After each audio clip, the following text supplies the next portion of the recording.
How to have a successful lesbian relationship. Hi guys, my name is Christine Loveridge and I'm a dating, relationship and personal development coach. And today we're talking about how to have a successful lesbian relationship. So obviously this video is targeted for my lesbian viewers or my bisexual women viewers who want to know how to have a successful lesbian relationship. So one of the things that you need to understand about relationships is that the most important thing about them and the most important dynamic is communication. So you need to always make sure that you are very clear with your communication, because what happens a lot usually is there is not enough communication, or the communication that is happening in the relationship is not effective.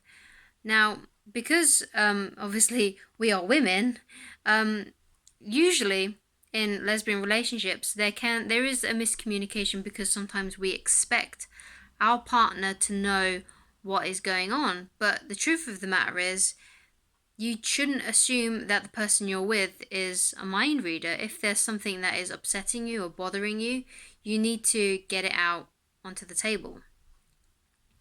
Because what happens is if you leave things for a long time, that's when resentment starts to build up. The best time to tackle a problem is when it's small and manageable, so that's usually straight away, as opposed to letting it build up over and over again. So let's take the example of washing the dishes, right? Let's say your partner doesn't wash the dishes enough or often enough for you to feel comfortable with. You feel like you're the one that's always doing it. So you need to say that. You need to say that there and then. You shouldn't just expect her to know what to do. So you need to say to her, look, I'd really appreciate it if you wash the dishes more. And instead of just allowing it to happen and for her to just expecting her to just pick up on it and then, suddenly start doing it, you need to tell her what to do if she's doing something that you feel like she should be doing. And it's the same for you. You need to pay attention and to things that you think that your partner might want, and to do those things and to keep to your word, especially if you're the more masculine one.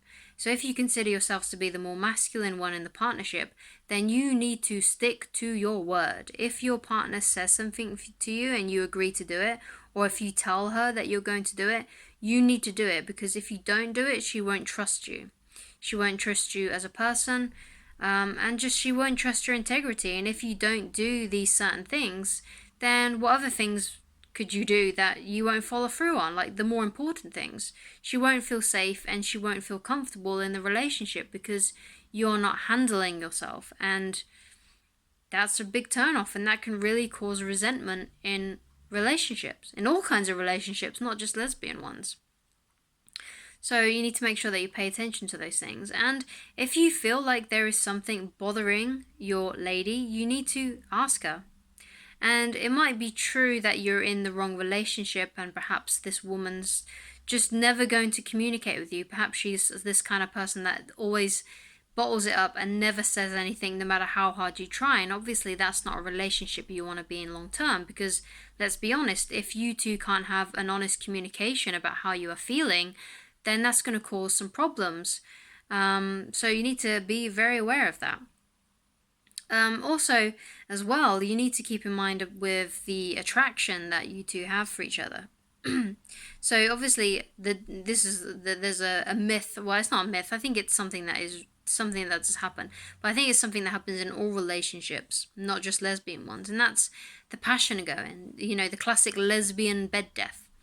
So what happens over time is you two start to become more comfortable with each other and the sexual polarity disappears.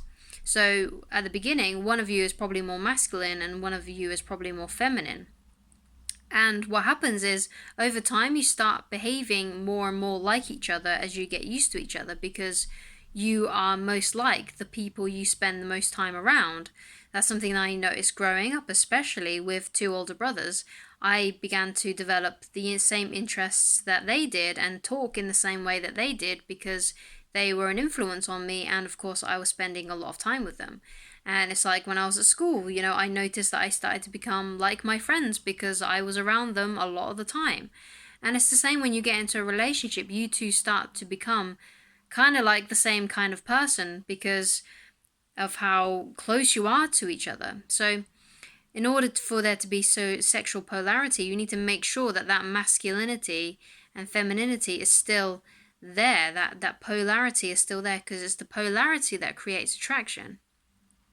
So one of the ways that you can do this and to make sure that you keep that sexual polarity is to make sure that you don't become too like each other.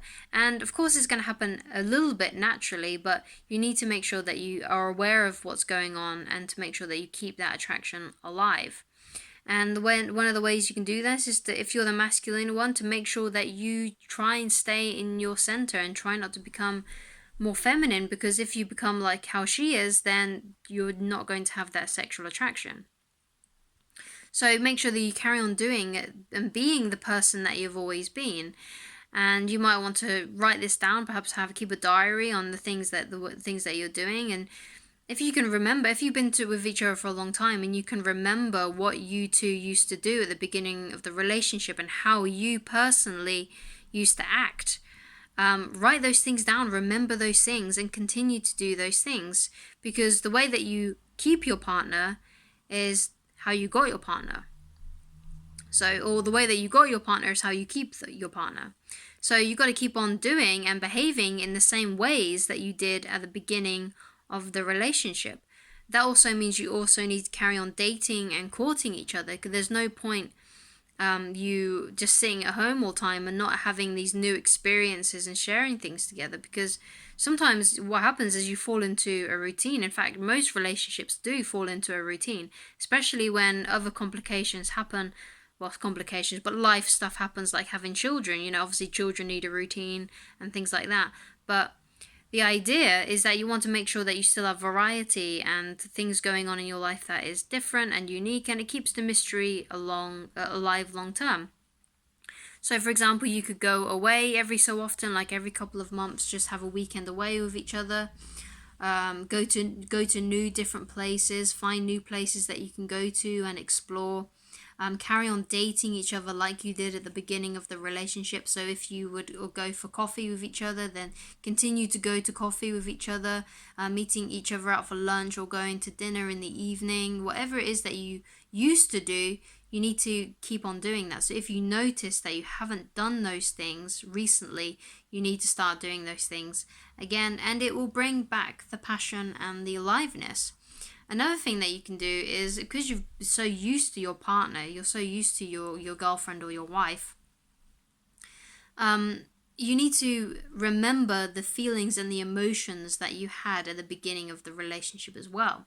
So how did you feel about them? Because a lot of people can really remember the beginning of their relationships because they were such powerful emotional events. So what you need to do is you need to think back in those emotions, because they were just emotions. You can easily muster those feelings back up again by having those same thoughts about your partner, by having those same experiences with your partner, and just feeling those emotions. Sometimes you really need to practice this. And I know it sounds boring, but it's the best way to keep the magic alive long term. You want to get those magic feelings back. Well, those feelings are already still inside of you. You still manage to make those feelings, then you can recreate them. So that's what I would suggest. I would also consider working on your mental health as well and your self-esteem, because obviously when you're in a world that is mostly straight, obviously when you're gay, lesbian, it's obviously a lot more difficult because we usually have a lot more challenges than our straight counterparts. So you need to start working on, developing that better psychology, because a lot of people go into a relationship expecting the relationship to solve all of their emotional problems and needs and wants. But the truth is that you need to be the one that is, shall we say, fulfilling you. Because if you're trying to get it from external sources, it's going to mess you up. And you're going to get disappointed, because if your sole happiness is on this other person, whenever they upset you, which they will at some point, you're always going to have disagreements at some point. it's going to ruin your happiness and your level and your mindset. So you don't want that to happen. You want to make sure that you work on your psychology and your self-esteem and building yourself up. And the way that you do that is just by doing the things that you really enjoy and by improving yourself a little bit better each day. You know, work on your health and fitness, work on your, you know, do things that you enjoy, make sure that you talk to people, have conversations with people, you know, because obviously we are tribal creatures, so we need to be with people, you know, and that's one of the ways that we feel happy and successful and just have a better mindset. So I would suggest that you do these things in order to have a more successful lesbian relationship, because, you know, we all want to have long lasting, happy, fulfilling, passionate relationships. And these are hopefully a few things that can help you. If you would like to get in touch with me personally, then you can go to www.christineloveridge.com/shop for coaching, or alternatively, you can use the email just provided in this video's description box and we can work something out that way. Please like and subscribe if you like this video and you want to see more things like this, and I shall talk to you guys again very soon. Goodbye.